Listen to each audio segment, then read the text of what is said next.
Et on se retrouve du côté de la régie def naa fa nag benn erreur depuis 11h du matin parce que man madame Fatou Blondin Diop maa ngi yaakaaroon FRAPP la bokk. nee ma avenir Sénégal. bi ñu bëgg moom foofu la bokk. voilà alors donc il faut qu'on corrige ancienne ministre ñuy gis que léegi dans xaw ma société civile la xaw ma opposition en tout cas elle materne bien ces jeunes. ñoom Guy Marius Sagna et compagnie vous vous portez bien. on se porte très bien merci. alhamdulilah alors dañu gis moom laa leen waxtaan Babacar ma ne que madame Diop dafa def benn lettre.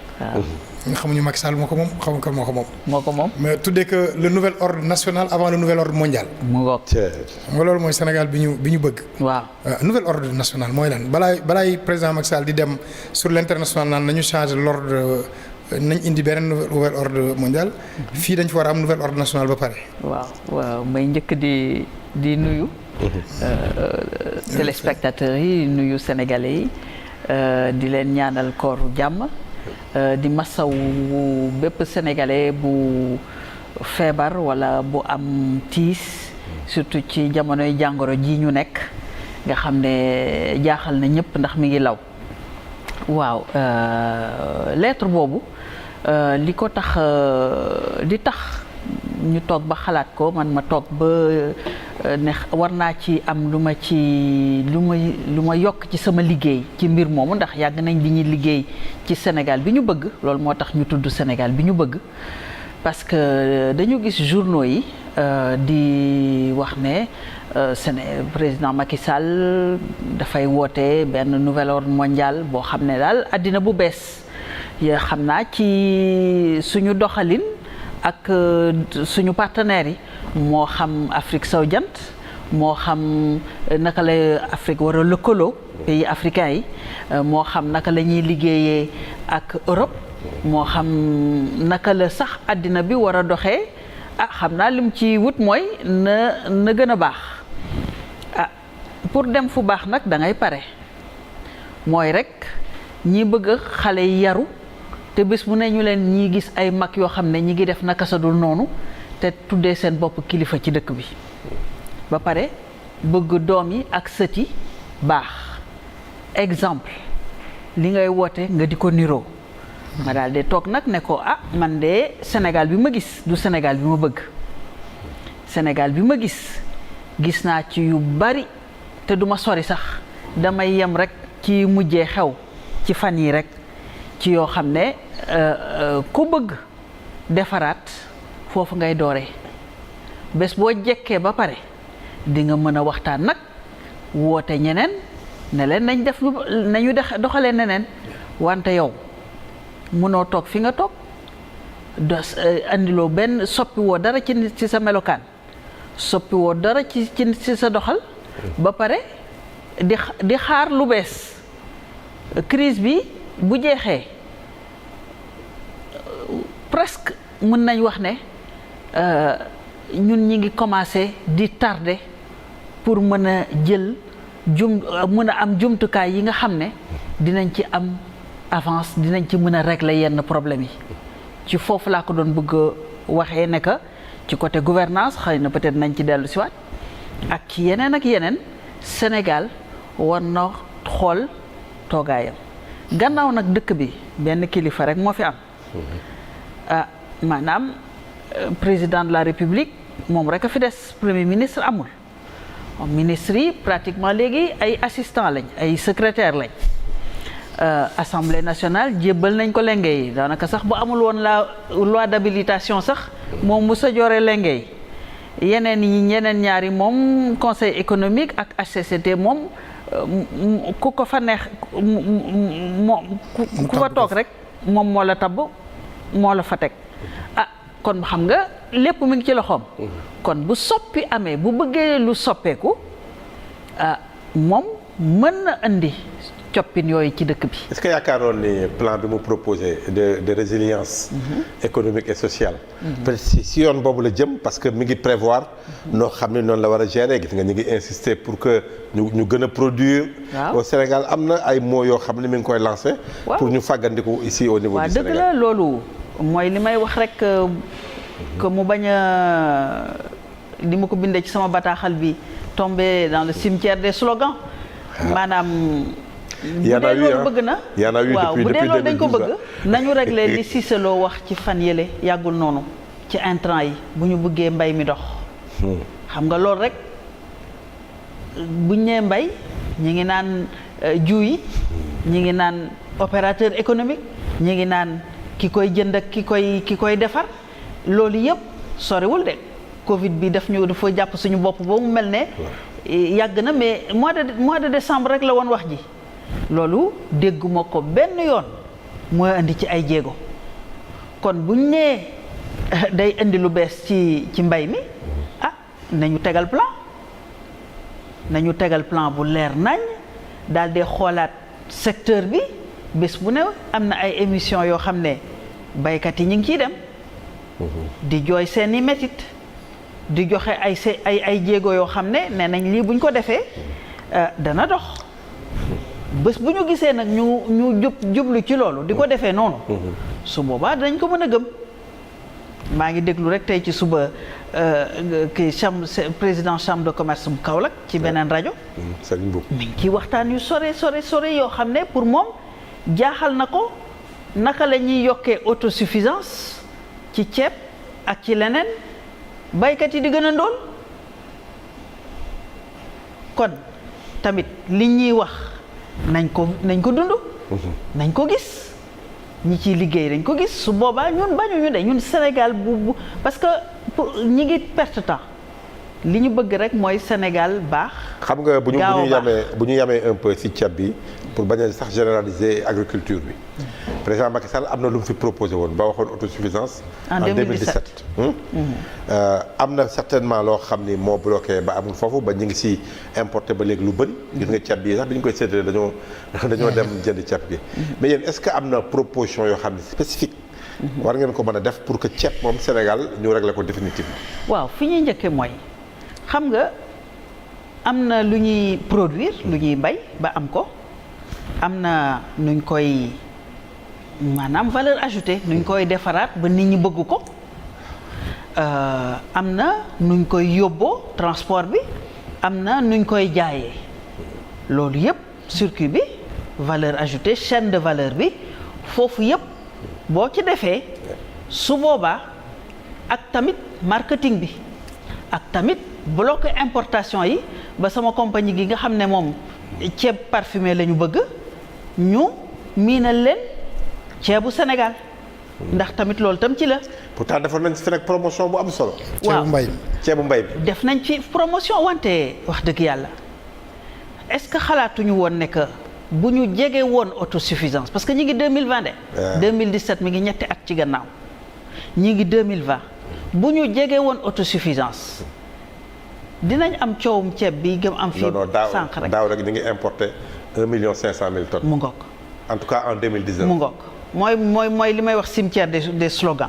donc autosuffisance boobu ñu doon wax ñëpp rafetlu ko parce que wax dëgg yàlla ba mu indee yoonu yokkute daal de ne suñu plan de développement dañ koy lal ci mbay mi kooku kenn mënu ci bañ a d'accord ñëpp a ci d'accord. ñu daal di def horticulture ndax donte sax yooyu yàggoon na fi. ndax bi ñu fiy wax ay affaire les grappes la SCA les grappes di wax horticulture di wax pêche yooyu yëpp fi la ñu fekkoon. waaw loolu yëpp ñu ne ku ñëw rek bu ko dooleelee dañuy ànd ak yow pour yëf bi baax wante de weddu gis bokk ci ba ñu soxlaa ceeb kenn déggatul autosuffisance dañu daal di dellu ca lañ nekkoon jël benn opérateur. moom mu toog fa mu toog téléphoné keneen téléphoné ñu am 4-5 intermédiaires ñu dem commandé ji des milliers 1000 tonnes non 1000 tonnes ceeb. waaw pour jox ko ñu ne waa ñun. xanaa ñun du ñu produire dara. yegg nañ si 140 000 tonnes déjà. 140 000 waaw 146 000 tonnes au. 146 000 tonnes au total. mu ngoog mais bu fekkee Sénégal amu ko te face à l'urgence. waaw dañ ko mën a jéggaani. loolu waxuñu côté boobu ñu ngi doon wax ci autosuffisance.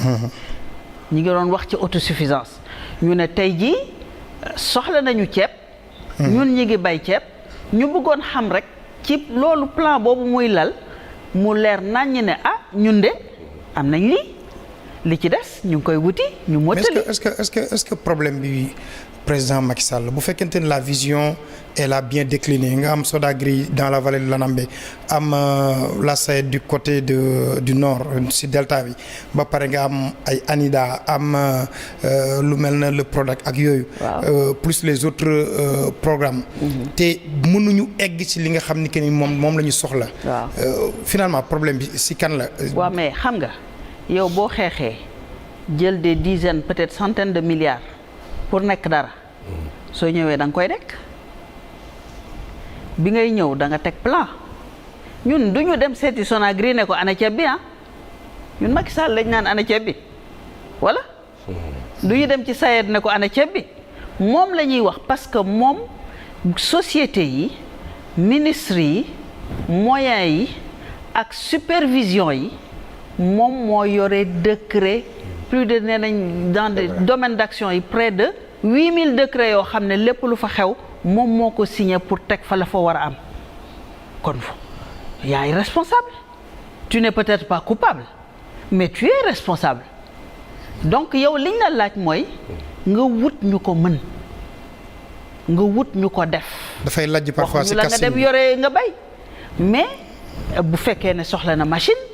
nga am ministre yu ko contrôler su fekkee ne intrant yi dafa soxla qualité nga anticiper gis naa ñi ngi def conseil des ministres démb bi. ñi ngi dugg ci mbirum mbay mi. ñi ngi ciy wax mais à la fin ñun du ñu seeti SAED naan ko ana ceeb bi ki taxawoon génne ay milliards ne man dinaa indi ceeb kooku rek lañ mën waxal. loolu mooy wax ji. léegi ceeb bi gis nga fan la gàllankoor yi nekk parce que tombewul ak li Sénégalais yi bëgg parce que Sénégalais yi riz brisé la ñu bëgg man ce que je dis mooy que ni riz brisé am na daal benn somme boo xam ne 300 milliards. la ñu waxoon si autosuffisance en riz la ñu dugal mais la ñu béy bokk nag la Sénégalais yi bëgg léegi nee dañuy def audit ma ne waaye audit boobu dañu ko waroon def avant pour xool lu Sénégalais yi bëgg. muy planification donc foofu ceeb bi mi ngi noonu mais ñu ngi wax léegi si horticulture. horticulture gis nga keroog sax indi nañ fii ñoo xam ne jot nañ see tontu nan nga gisee situation bi parce que day mel ni ñi ngi am ay production record. mais toujours problème baa ngi fi. waaw mais moom laa la wax yëf bi chaîne de valeur la di nga indi intrant yi di nga am suuf soo ko bayee di nga soxla ndox di nga soxla góob di nga soxla séché mbaa def ci yenn produit mu bañ a yàqu conditionnement. di nga soxla transporter ko. yóbbu ko ca bërëb yañ koy jaayee ba mu yegg si ci cin bi ci kër gi donc ci yooyu yëpp ngay seet parce que léeg-léeg ñu ne par exemple ci yenn légumes yi pomme de terre yi par exemple ak yooyu indi nañ fi ay agro business ñoo xam ne ñoom li ñuy produire dafay tax suñu nationaux yi ñoom seen production duñ ko jaay donc man je pense que avec l'expérience du ma ne yomb na mais dégguñu fi problème bu bees li ma ci jaaxal rek mooy ñu continuer di ko am mais dégguñu fi problème bu bees ci circuit bi ci commercialisation bi surtout ñoom problème commercialisation conditionnement stockage commercialisation foofu la ñu am kon boog lu tax ñu continuer di ko am ba léegi war nañ ci liggéey mooy affaire chambre froide yi ñu wax affaire chambre froide ba léegi le stockage précaire ñu ne dañuy obligé di conditionner guddi gi wala fajar pour mu féex mais c'est vraiment précaire quoi c'est vraiment précaire loolu moom loolu même PUDC sax amoon na ci wàll ci piste rurale yi pour transport bi amoon na ci wàll fan la toll ak ban pourcentage la am na lu mu ci réglé mais amaa na doyul dafa am foo xam ni peut-être mën nañ ko woowee question cokkaas mën na ko bañ a nekk aussi xam nga président Macky Sall moom daanaka bi mu wootee ñëpp opposition dem na wuyu ko ñëpp dem gars yi waxtaan ak moom tout ça mais on a l'impression benn moment que da ngeen ko joxe li ñuy wax joxe lan. jox bopp rocc lami joxe bopp gën lami parce que première tak rek après gars yi songandoo daal di ne woy il y a illégalité ni ñuy joxe marché tout ça. est-ce que mën nañu ko comprendre parce qu'ils ont compris que ni parce que waa ji daf leen nelawal. parce que déjà bañ fa demee en tout cas ñun ñu bokk Avenir Sénégal ñu bokk ci coalition jot na ñun bañ fa demee mën nañ wax ne am na ñu fa yóbbul suñu kàddu ñoo xam ne wax nañ ne dinañ seet parce que quand même bu dara desul lu dul jàngoro joo xam ne bàyyiwul kenn bakkan di ci rot ñu war ko ñun xeex ñëpp dañuy jug ndax moom bu wér gu yaram ak bakkan bu fi nekkul dara du fi ne dëgg la loolu moo tax kuñ ci woo nga ñëw ne ah man de dinaa def li ñu wax bu ñëwee ay mesures barrières comme ni koy wax del leen doxalee nii ministère de la santé techniciens yi nga def ne taalibe bu jàng daal de koy def nañ ko war a defee parce que affaire mbirum bakkan la léegi nag bu ñu ñëwee ne programme de résilience daal de ne ñaata milliards la ñuy wax ñu ne ko waaw boobu sax yëf baa ngi soog a yegg si ñu ne ko waaw ñëpp d'accord si rek 60 ñun wax nañ ne doyul wax nañ ko ne li mu 50 milliards bu yu mu njëkkoon wax defe naa sax xëy na peut-être c'était pour nous faire une fleur mu yóbbu ko ci 69 milliards parce que 69 à la place de 70 c'était pour dire un appel du pied ba léegi ñu rafetlu ko wante bu ñu demee tey ji depuis ba ñu waxee loolu ba léegi ci rek ci mbir moomu plus de 600 milliards ñu ngi ko def ci côté économie 600 milliards sur les 1000 milliards ñu ngi ko def ci mbirum koom-koom diggante recette voilà TVA ak yu ñu baalaate ak hôtellerie ñi nga xam ne dañoo gën a sonn wante 97% de l'économie du Sénégal est dans l'informel. Ouais. kon est-ce que 3% yi ñoo moom. impliqué ne concerné nañu. ñoo moom 600 milliards yi. ça c'est un problème. loolu lay laajte tey léegi su ko defee comme ñee informel la. ñu boole leen ci social bi kon ñun sax ndax 69 milliards yi ñu doon wax ndax doy na. donc yow li nga gisee mooy avant tout choix bi. waaw orientation bi c'est un problème. voilà pour man. pour 1000 milliards yi. pour man bon xam naa am na ñu mu toogal. ba ñu waxal ko. mais wax dëgg yàlla par rapport ak structuration économie Sénégal. waaw nga xam ni ñi si ëpp si informel bi lañ nekk. moom xam na ko. 97% sax moom nga xam na ko officiellement on a 56% de pauvres. oui officiellement. on a 56% de pauvres. économie bi 70% c'est entre les mains de sociétés étrangères. léegi boo jëlee 3/4 li nga dégagé dugal ko ci koom-koom mais ci yan société nga ko dugal en réalité. mais est-ce que aussi les 97% yi nekk dans l'informel war nañ mën a taxaw di leen injecter de l'argent di leen perfuser lorsqu'on sait que ñoom seen contribution itam ci balance bi lu ndaw la. assez souvent fayuñu impôt fayuñu dara. ñu ngi yëf bi du impôt rek ay Babacar mooy am benn kantinam jël benn jarbaatam teg fa du déclarer dara. kooku c'est vite dit gis nga ñooñu li ñuy dugal moo ëpp li diaspora bi di dugg te du amuñu entreprise ñooñu li ñuy dundal. ci askan bi ku ci am 100 000 francs ci journée bi jël 3 000 francs dugal ca kër ga loo jënd am na TVA. ak consommation bi. transport. foo dem am na TVA nga li ci des ñoom ci seen bopp ñu jéem a seet nuñ ci dundee peut-être du ñu fay impôt sur les sociétés peut-être du ñu fay yenn charges yi maanaam lu jëm ci retraite lu jëm ci sécurité sociale lu jëm ci yu demee noonu. wante ku wax ne contribuer wuñu ci koom-koomu Sénégal kooku moom sax du ko wax. mais non je veux dire est-ce qu'ils sont facilement identifiables. mais parce que qu'est-ce qu'on a fait lan la ñu liggéey pour identifier leen est-ce que bëgg nañ leen identifier. mais chambre de commerce yi lu ñu fiy jëriñ ñoom xam nañ leen. xam nañ leen bu baax a baax. waaw mais entreprise aussi soo kii la jarul ñu leen di négliger parce que tamit. économie bi ñooñu non mais déedéet. et puis ay Sénégal dafay liggéey également voilà waxuñu dañuy kumba am ndey kumba amul ndey. mais da nga gis la part dañu leen a jox lu ëpp daal li ñu war a jox. pour man dama ko xool ba si yàgg ma ne ndax wax dëgg yàlla jàngoro ji nu muy lawee ak fan yi ñuy dégg te xamoon nañ ne nii la war a dem chiffres yi. ku seetul doo gis ba ñu seetul dara gisuñu dara. ba ñu seetee tuuti ñu gis tuuti. tey ñi seet lu bari di gis lu bari. bu ñu yokkee waaw kon boog mën nañ am xel ne que li am ba léegi xamaguñu ko exactement te vraiment ñi mu dal entreprise yu mag ci lañ bokk wax dëgg yàlla hôtel yi nga xam ne gisatuñu benn client. ba fermé kay. restaurant yi nga xam ne gisatuñu dara ak mais ñi gën a sonn mooy ñi nga xam ne tous les jours dañuy dem yore balu fëgg jaay dem jaay ñëw am luñ ci am bénéfice. donte man d'accord ma ci fëgg jaay. bien sûr mais dafa am débat bu posé wu foofu à ce niveau. waaw toujours du point de vue social vraiment mooy li nga wax léegi. Sénégal yu bëri yi fi nekk informel di liggéey àll ba lañ dëkk. à commencer par ñun ñi mais ñoom mënatuñoo dem. ba pare seen liggéey yàqu na. mais ban solution la ñu mën a am pour génne leen si parce que gis nga am na ko fi woote sax di wax ne pour ñu bàyyi leen ñu delluwaat. àll ba ubbi leen benn corridor 2 jours ñu dem. man loolu d'accord naa ci. mais danger am na ci également. et toujours mu nekk occasion. tester. parce que tey jii xeex bi mooy tester. tey jii xam nañ bu baax ne que mënuñu tester population bi yëpp. waaw.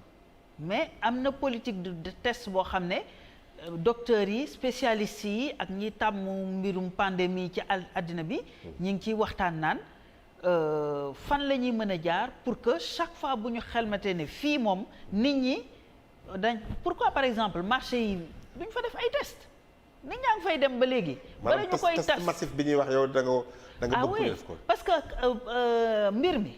du mbirum sécurité nationale du affaire ministère de l'intérieur affaire sanitaire la c'est une question sanitaire ku koy gagner tu gagneras sur la question sanitaire parce que buñ ko gagner ci question sécurité ak di may nit ñi ñu toog seen kër te santé bi réglé wul. vous avez l'impression que fi ñu waroon a inciter fi mu nekk nii fi ñu toll dañ ko bàyyi te moo waroon a njëkk ba pare dem jiitu loo xamee ni après Covid bi peut-être ci lay am. mu ngoog pour man réponse sécuritaire bi dafay commencer di ëpp doole. réponse sanitaire bi. man ci mën naa am ma juum ci sama xel bu gàtt. mais pour man foofu war nañ ko rectifier. parce que tey jii par exemple ñi ngi ne. ñaata 60 et quelques milliards pour la santé. waay 64 milliards. 64 milliards. Ouais. Mais loolu sëñ bi loolu c'est pas suffisant ci mbir mi taxaw nii parce que daf fi fekk ay hôpitaux ay centres de santé ay cases de santé yoo xam ne dara amu fa. mais madame Diop li ñu réglé wul nag depuis indépendance ba léegi.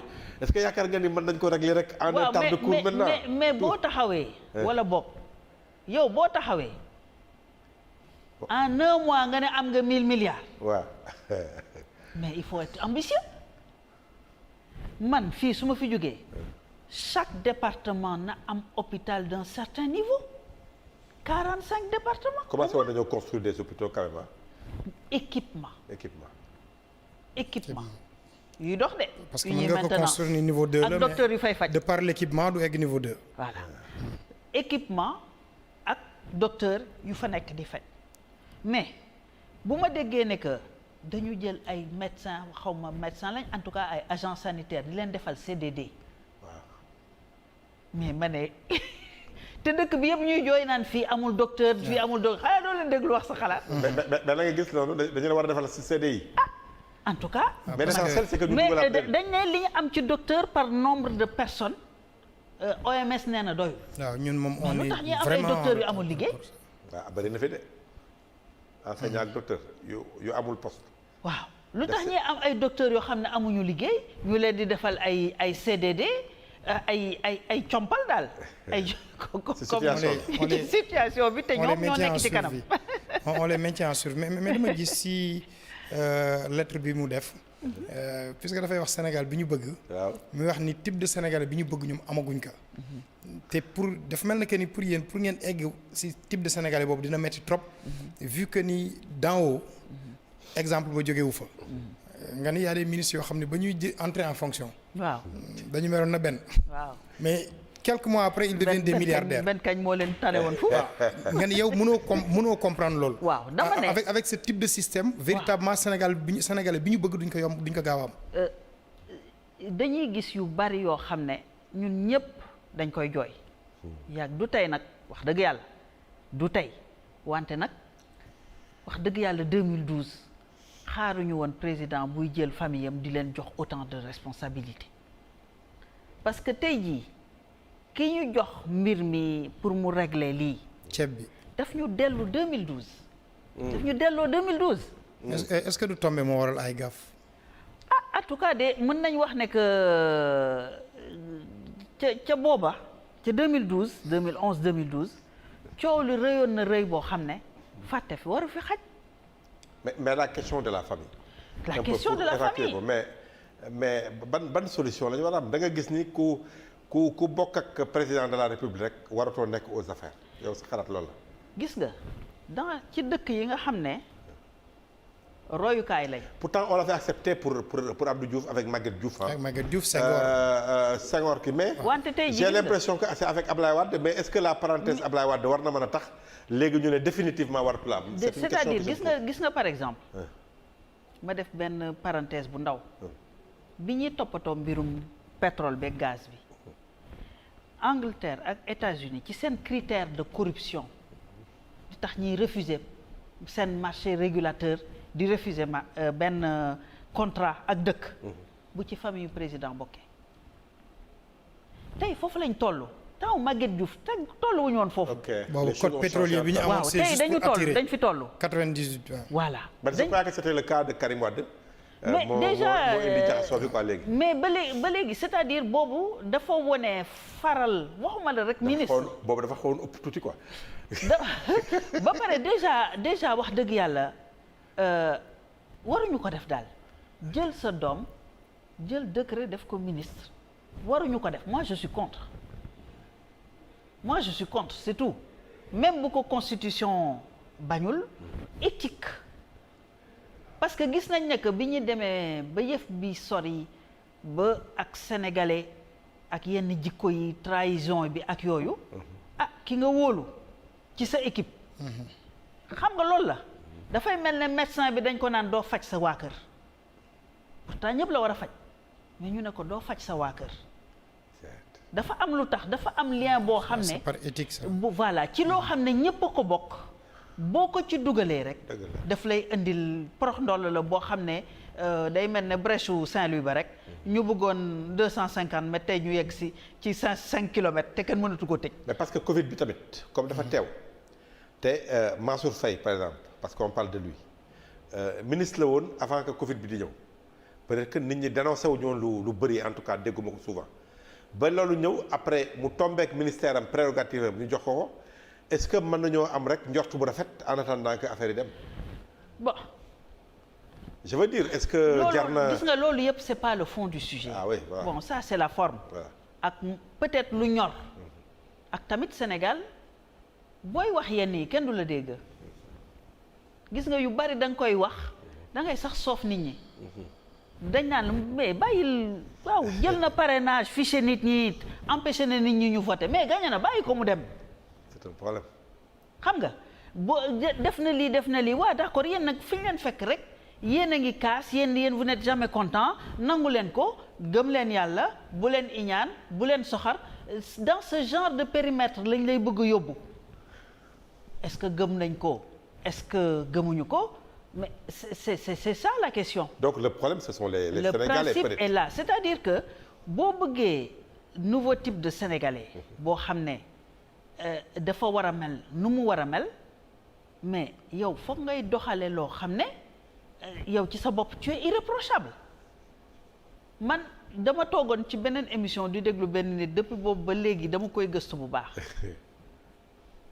président Macky Sall su bëggee def yenn yoo xam ne ñëpp lay scandaliser benn retraité lay jël mu ñëw defal ko mag lay jëli ko ci retraitam mu ñëw defal ko won ko yoon bi. bu ko defee dañ ko koy nangul. loolu mooy Sénégal. mais loolu. ñii bañ waaw. ah mais pour man y a un problème quand on dit la tête c'est pas seulement le président c'est tout un tas de personnes et de comportements. parce que ñoom ñoo am ngalaju yi ak secret yi voilà yoo xam ne nu ñuy légitimer li mu bëgg def voilà dañ koy xeeb mais mooy ba léegi ñëpp a ko banaliser. finalement est-ce que yéen koo wax mu ne la sénégalais yi noonu lañ mel koo wax mu ne la sénégalais yi noonu lañ mel mais sénégalais yi man la. waaw sénégalais yi ñun la mais est-ce que yéen a ngi wax ak sénégalais yi parce que xam nga am na benn dérision boo xam ne ñu ngi koy tourner seeni discours du côté de Benno Bokk Yaakaar dañ naan yéen vous parlez avec le président Macky Sall le président Macky Sall parle aux sénégalais. waaw est-ce que finalement yéen seen message mi ngi jàll ci sénégalais yi. waaw. parce que y a un problème avec le comportement des Sénégalais. loolu du ma nekk ci gannaaw président Macky Sall bu ñuy wax Macky Sall on parle de la fonction. est-ce que seen discours yéen mi ngi jàll. bu ñuy wax Macky Sall. c'est pas la personne de Macky Sall. c'est la fonction présidentielle. te moo nekk tey président. démb ak barki démb am na ñu doon def loolu. ñoo nekkoon président. c'est pas la personne de Macky Sall. xam nga et puis xam nga opposition dafa compliqué dafa metti. de surtout soo nekkee ci àll bi journaliste yi ne la kenn déggu la. boo nekkee ci plateau yi ñu ne mi ngi ci plateau yi nekkul. mais est-ce que le type de discours nekkul ci àll bi est-ce que adapté ngeen seen discours mais bien sûr sinon Sénégal doo am ñaari alternance. kooku ay wax la nit ñaa ngi dégg. dañoo dem ba doyoo rek. dañu doyoo ci alternance. Sénégal moom Sénégal day mel ne ban dañoo fal waaye ba dañoo fal. loolu am na que dañuy dem ba sës. mais ñëpp a xam ils sont compris. ñëpp a xam mais man li may wax toujours mooy. même fii c'est parce que dañuy poser question par rapport ak Covid bi ak loolu. mais suñu liggéey mooy tabax une proposition crédible proposition alternative politique bi nii la ñuy doxalee.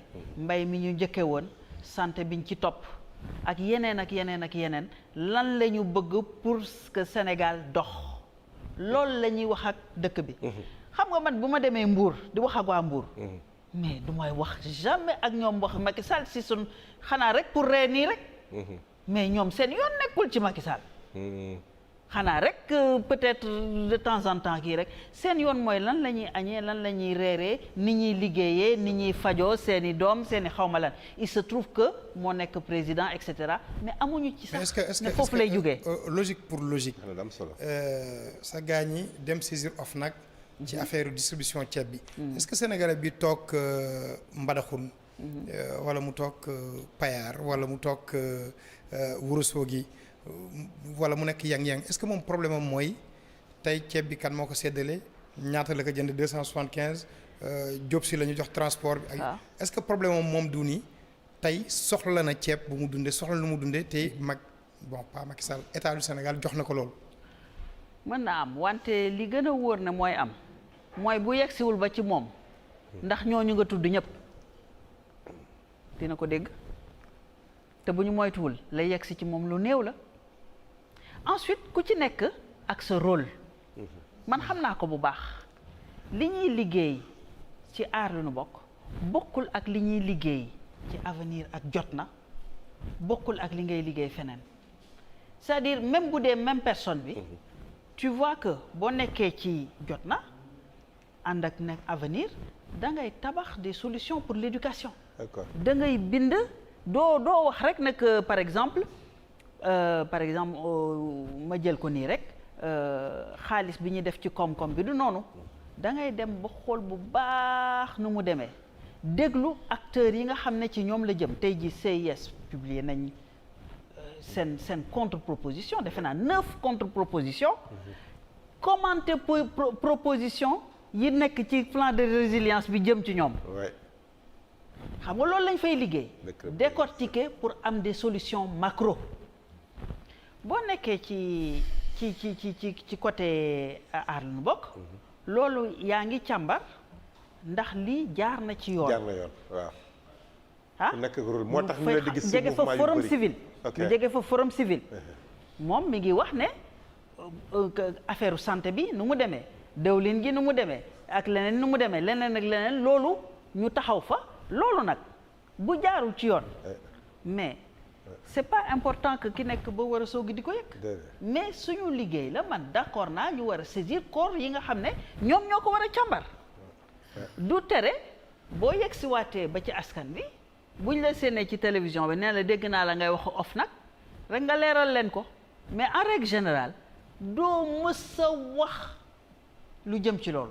ok yaa ngi ci yeneen. loolu da ngeen ko teg rek benn acte boo leen non Sénégal moo demee noonu voilà Sénégal moo demee noonu am na ñoo xam ne vraiment seen journée ak li ñuy dal ak li ñuy daj pour dund ay toppatoo yenn sujets yi xaju ci te bu ñu taalee seen télé pour xool théâtre la ak fexal seen xol. am na ñaari affaire yoo xam ne ñaari acte ci kii bi Covid bi l'après Covid.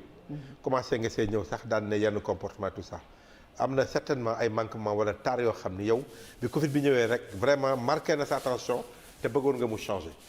Le président Macky Sall ñaari question en même temps mi ngi woote nouvel ordre nouvel ordre mondial boobu.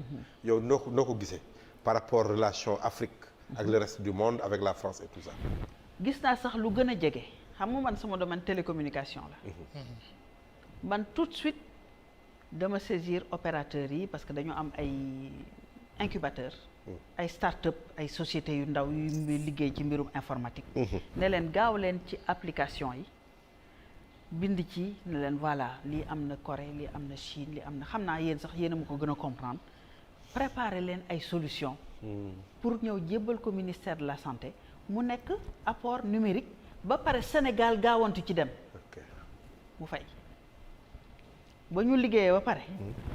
Enfin pour l'instant. waaw joxe ngeen ko. bon jeunes yi la quoi. seen application propriété intellectuelle. ñoom dañ lay wax rek madame Diop non loolu lii la dañ ci xarañ xale yi. voilà loolu yaa ngi wax noonu yaa ngi nga foog dafa compliqué mais compliqué wul def nañ ci lii jotoon nañ ci def lii technologie bii lay jël dugg naa fi et cetera daal de ciy def ñu ci yenn opérateurs yi jàppale leen ci ñu liggéey. xam nga pour man chômage yu jeunes yi. mbirum numérique bi ak Covid bi occasion la woon. pour ñu accélérer ci côté boobu bu ñu jógee ci Covid bi boobu ba léegi du Covid bi kese.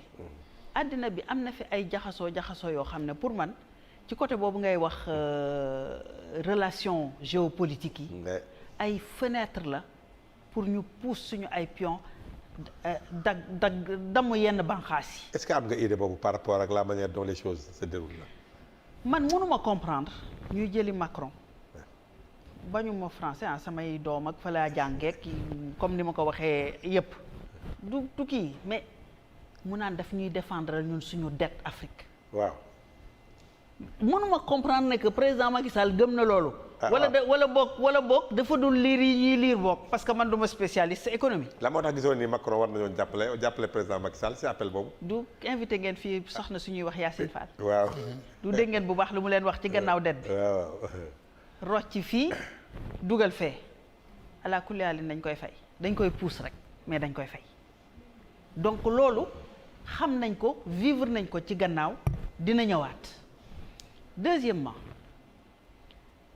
àddina bi yépp am problème nga gis européens yi dem nañ ba def loo xam ne ñun sax defoon nañ ne amatul. ay bateau pirate yu intercepté ay masques yu dem ci beneen dëkk ñu waroon. ay Amérique ki France xam nga ne ñooñu kon bu sës amee bu problème amee ñoo ñu ne yem. ban ñu fu mu nekk nii il peine ñoom pays européens yi. pour déggoo déjà dimbalewuñu Italie bi nekk seen doomu ndey. c'est vrai. seetaan ko ba li am tey jii ñi ngi war a dajaloo pour xool nag ban plan économique la ñuy teg pour régler dëkk yi nga xam ne ñoo gën a sonn ñeneen ñi. mënuñu fexe ba d'accord ci. léegi nga ne léegi ñun dañuy ñëw régler suñu problème leneen am na. ñun bu ñu réglé te Gambie réglé wul ñun bu ñu réglé Mali réglé wul ñun bu ñu réglé Guinée réglé wul dara réglé wul. mais CEDEAO def nañu ñoom tamit benn ndaje gis naa conclusion yi ay vœux pieux baax na ñuy def bind 3 pages xaw ma 4 pages de conclusion voilà c'est bien écrit. mais ba léegi solution bi taxawoo donc man dama ne voilà tey jii àddina bi nu mu demee ak yenn jaxasoo yi fi am ay daf ñu waroon décomplexé bu Trump ñëwee jaxase complètement équilibre àddina bi nous c'est l'occasion ñu jaxase suñu bilatéralisme bi ñu am ak France nga xam ne ñu contraindre ñuy signer yenn APE yi te mënuñ ci dara ñoom bu ñu jaxasee ñun tam nañ ci profité pousse ay pion. mais madame Diop parce que li ñu pratiquement ñu ngi arrivé si terme émission bi damay gis Babacar ñi ñuy recevoir presque si semaine bi yëpp. Babacar dafa naan ñi fi jaar ñëpp ku si nekk domaine bi nga nekk muy le bijoutier muy l'horticulteur muy hier avec le GAIPES ku si nekk am nga une solution endogène à ton problème. Hier Babacar fi doon demandé wu mais pourquoi nit ñi nekk ci benn secteur am solution au problème yooyu te problème yooyu kenn mënu ko appliquer. yow mi mës a nekk ci gouvernement. est-ce parce que parfois bu ñu la nommé nga nekk ministre. bu ngeen tooyee conseil des ministres bu ngeen di waxtaan. yéen da ngeen di wax yeneen yoo xam ni bokkul ak li Sénégalais yi di xaar ci yéen. pas du tout pourquoi boo nekkulee système bi nga am visibilité xam yëpp lan la. mais boo ci duggee dafa mel na dañ lay naj ba nga xam ni que ni yow. wañ sa loxo. dootoo comprendre dara bu nit ñi di jaar fii yéen ngeen dem jaar fële. man ci sama expérience bopp benn nit moo am pouvoir en Sénégal président. ministre yi ñoom. bon c'est-à-dire que da ngay indi plan ba mu kii ba mu rafet. mën na ko teg fële c'est pas prioritaire. mën na ko jékki-jékki rek ne déggoon naa fi li génneel leen ma ko tout d'un coup c'est ultra prioritaire xam nga mën na kenn du ko ci sax mës a xool. kenn du ko ci mës a xool même conseil des ministres boo leen waxtaanee nii tout ça ça ne retient pas les attentions.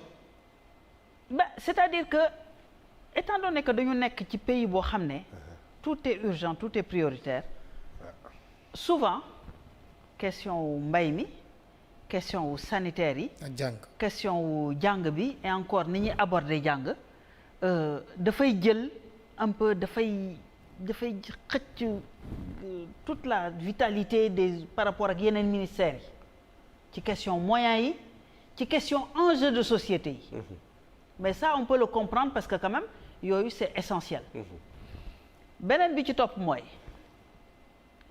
politique moo lal lépp.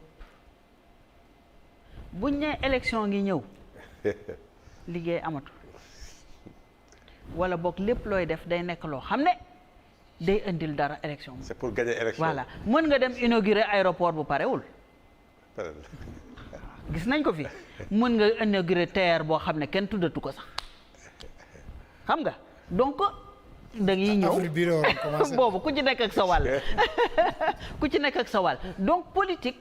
dafay lal ci action ministre yi ba nga xam ne soo génnee sax par exemple pour ñun ñi nga xam ne dañu jóge ci ay société privée di liggéey di wax mbirum télécom di ci dugg di ci xeer di ci kii yooyu da ngay gis ku lay rappeler à l'ordre ne la yow saa yoo génnee doo wax jamais monsieur le président.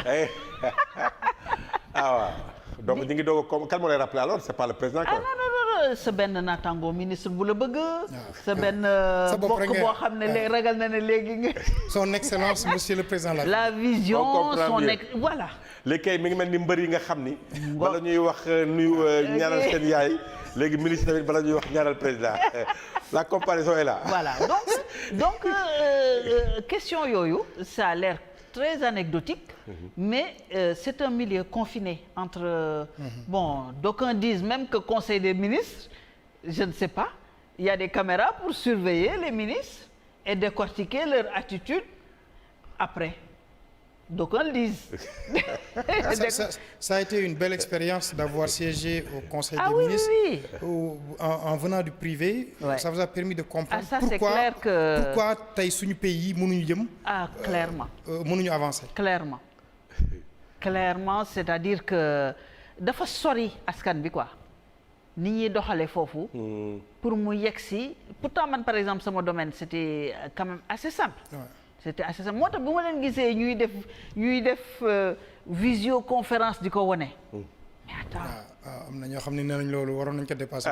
dañ ko xamul woon kat lu mais c'est-à-dire defoon nañu man def naa visioconférence ak. parce que ñu nekk société multinationale yi ñoom moom la ñuy dund tout le temps. ba may jógee 2007 ci sama poste en recherche et développement. ñi ngi woon ci mur de téléprésence. boobu kenn waxagul mur téléprésence mu mel ne yow nii nga toogee nii yaa ngi Bangkok mais nii la ñuy waxtaanee. commencé woon ngeen ko. donc bu ma toogee tey jii ñu di ko wax dama naan bon c'est très bien il n'est jamais trop tard mais du côté technologique xam naa waa optique ak waa syndicat ak yooyu ñoom war nañ mer nee nañ quand même ñun ñi ngi fii on est capable de faire plus que ça quoi. Cheikh Bakhoum dégg nga. gars yi nee yàgg nañoo def sax visioconférence. moom laa toog moom ci kanamam laa ko wax ñoo toogandoo woon. On est arrivé au terme de cet entretien.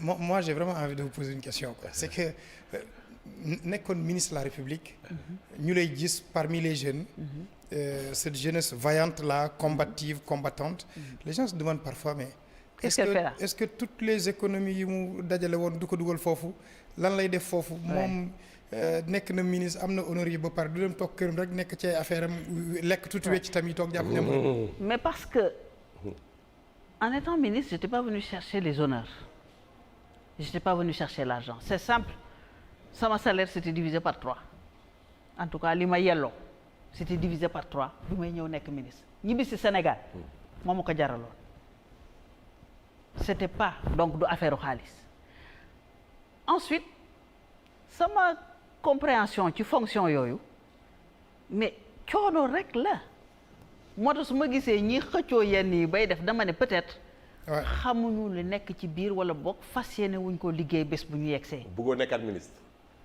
pourquoi pas mais en tout cas du sama rêve. du sama rêve.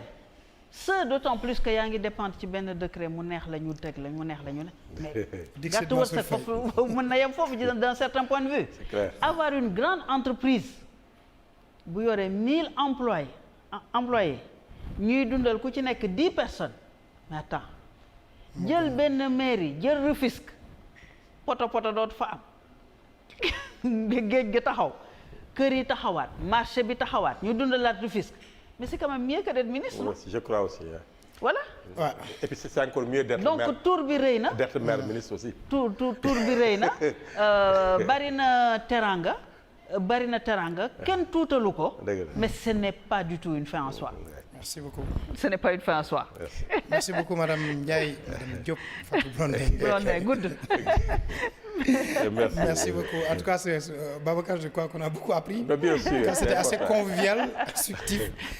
Quoi. Voilà, nous, monsieur Moussa Nia, il avait une question, mais bon, on a vraiment pris là par le temps. L'équipe technique, maa ngi leen di remercier sous la houlette de Mané Sow, Pape Samb, Bruno. D'abord, on les entend pas souvent, on les voit pas, mais bon, c'est bien. Toujours Petit Dia également, du côté de la région, ñoom Doudou Ousmane. Merci à toute l'équipe. Demain 11h ñu retrouver leen pour c'est-à-dire on sera avec Bakhaw Diong en première partie deuxième partie bi moom affaire islam la ñuy wax quoi. Syndicaliste.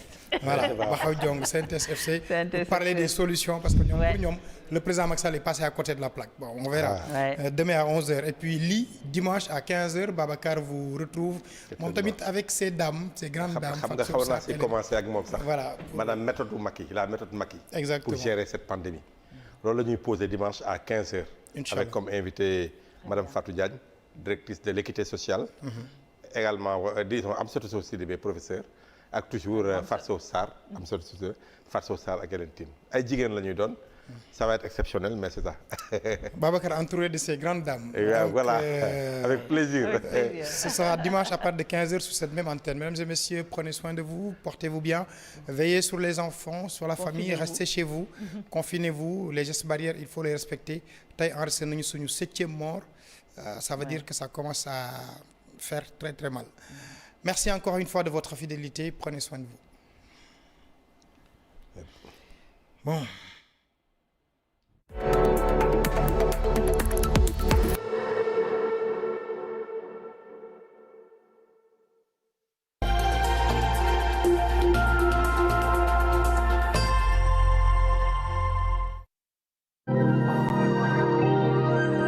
gila lewru mars feccini e ko laaji leydi